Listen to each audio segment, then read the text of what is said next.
Hey everyone, my name is Nick Puran, and for this presentation I have chosen to analyze the recent political scandal involving former Congressman Jesse Jackson Jr., who also happens to be the son of well-known Reverend Jesse Jackson himself. Back when he was still a member of the House of Representatives, Jackson was periodically embezzling money out of his campaign funds, which consisted primarily of taxpayer dollars and donations. He did spend some of the money on things people would have expected him to buy, like jewelry or fancy furs or even expensive electronic appliances, but he also had very unique interests in collectible items, which included celebrity memorabilia, signed sports balls, and one article even mentioned that he had spent an obscene amount of money on vintage dollhouses. While trying to hide his crimes from the government, Jackson was ultimately caught and charged with conspiracy to commit wire fraud, mail fraud, and falsifying statements. This wasn't the only consequence, however, since his wife, Sandra Stevens Jackson, was prosecuted as well for being a part of the scheme when she was filing falsified tax statements in order to help cover up Jackson's theft of the campaign money. Jesse Jackson Jr. faced many consequences for the actions involved with his scandal. The most obvious one is the jail time that he was sentenced for his crimes, which ended up being 2.5 years. His wife was also sentenced to 1 year in jail for helping him continue the process. He lost his seat in Congress, his reputation as a political leader, and 2.5 years of his life that I'm sure he would have rather spent raising his children. Although Jackson's taken full responsibility for his actions and has accepted all the punishments given to him, he clearly seems very unhappy with the decisions that he made involving his political scandal. Immanuel Kant is one philosopher who would have strong and concrete opinions about Jackson's scandal.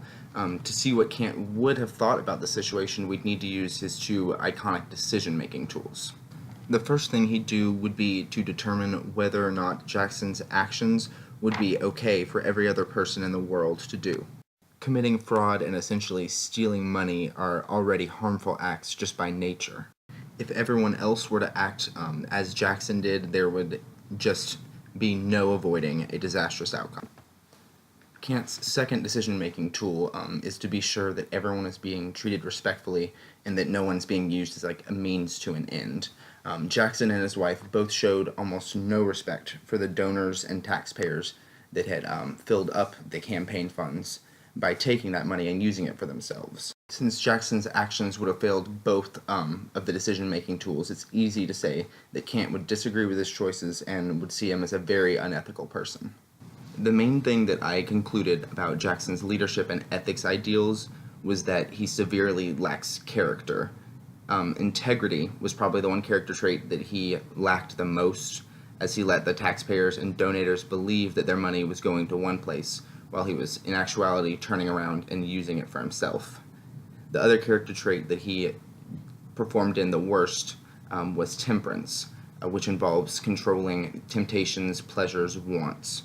And Johnson could not control his wants and desires for a luxurious life, which eventually led him to make a very wrong decision. Jackson's legacy became very tarnished after his scandal surfaced. Before he and his wife were caught, they were esteemed and looked up to by citizens and other political leaders, but many people have also held him to a higher standard since he's the son of Reverend Jesse Jackson. People very quickly and drastically changed their minds about him. I don't think that the former congressman's actions can be justified by any means. My initial instinct was to give him the benefit of the doubt, since otherwise he appeared to be a fairly ethical leader and maybe this was just a mistake. But I eventually decided that I can't justify his crimes that were on such a large scale as a simple slip-up in his ethical standards.